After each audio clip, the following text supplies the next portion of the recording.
दा जों बिराद जथेस्थ' जाबाय शिक्षा जों मोनबाय थांनाय माने 22 तारिखआव जायनाखि सिखोना जोहोलावखौ गावथारबाय बुथारबाय बेथ' कम्प्रमाइज जानाय बाथ्रा नङा गिलु बालु घटना बेबायदि घटनाथ' अनेक जागोन सोरनावबा जागोन सोरबा बिदिनो बुथारबावगोन गथिखे जों बेबायदि बुथारग्रा मानसिफोरजों जों माने एथ' माने नोरोम जानानै बेखौ जोंथ' साजा होथारनांगोन ओमफ्राय बिनि बादै नोङो थांनाय जायनाखि 17 तारिखनि एप्रिलाव जानाय घटना जाबाय दा बे हिसाबै बेफोरथ' गोरलै बाथ्रा नङा दा बे खेथ्रआव पलिटिकेल माइलेज लानो नागिरलायोब्ला जों जाथिया जोबगोन हारिया जोबगोन पलिटिकेल लिडारफ्रा लिडार जानो थाखाय माइलेज लानोसै लिडार जानोसै गिदिर जानोसै पजिसन मोनसे लानोसै सोरबा बिदिनो माने MLA जागोन मन्थ्रि जागोन सोरबा EM जागोन बायदिसिना माने बिबान लाना थागोन खिन्थु बे गोरिब गुन्द्रानि अबस्था मा जागोन जों जुदि दानिफ्राय जुदि माने सजाग जायाब्ला जों दानिफ्राय जुदि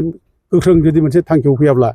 जों सानना ला जों बुंनो हायो कयेक बोसोरनि उनाव बे बर' जाथिया जोबनायनि लामायाव फैबाय बर' जाथिया थांनानै थानाय नंला आरोखि आरो जों दानो जायगा जायगा थांब्ला गिलुं गिलुं थानो गोनां जायो जों गिलुं गिलुं थानो गोनां जायो गिलुं गिलुं थायो जों मानसिफ्रा दाबो जायगा जायगा जोंनि मानसिया डिउटिनानै थायो मोना मोनायाव उन्दुनो हाया गथ' गथायफोरखौ माने दस्रा सेफटि जायगायाव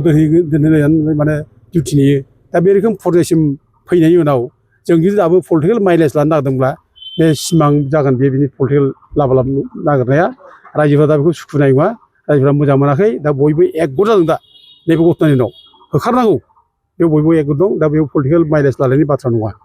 आरो लोगोसे आं बेखौनो बुङो दा बर'फोरखौ आं बुंनो लुबैदों बर'फोर आं खावलायनो लुबैदों बर'फ्रा गिनो नाङा दागि रावबो गिनो मोना आयेना जोंनो माने जथेस्थ' पावाराव दं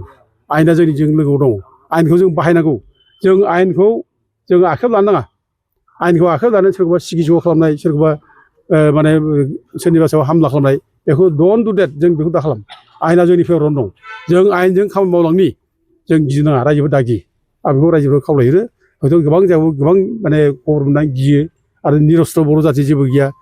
सोरखौबा गाग्लोबनायनि जोंहा थांखि गैया सोरखौबा नांनायनि जोंहा थांखि गैया दा बिसोर बर'फ्रा जोङो माने गिनो नाङा दुरबल जानो नाङा जों बयबो दङ अनेक घटना जादों जालांबाय बेखौ लानानै जों गिनानै एक्सन थानाय बाथ्रा गैया आरो बेजों लोगोसे जों सावथालफोरखौबो खावलायहरो सावथाल भाइफ्राबो बे जायगायाव जिहेतु दङ बे जायगायाव दंब्ला बिसोर मोजाङै थाथों अनलायना थाथों जों मिला मिसा जेरै गोदोनिफ्राय थादों बे रोखोम थाथों बेयाव बर' सावथाल हिंसा जालायनायनि बाथ्रा गैया जोंहा दायआ बे जाय एनक्ल'जार्स बेजोंसो जाय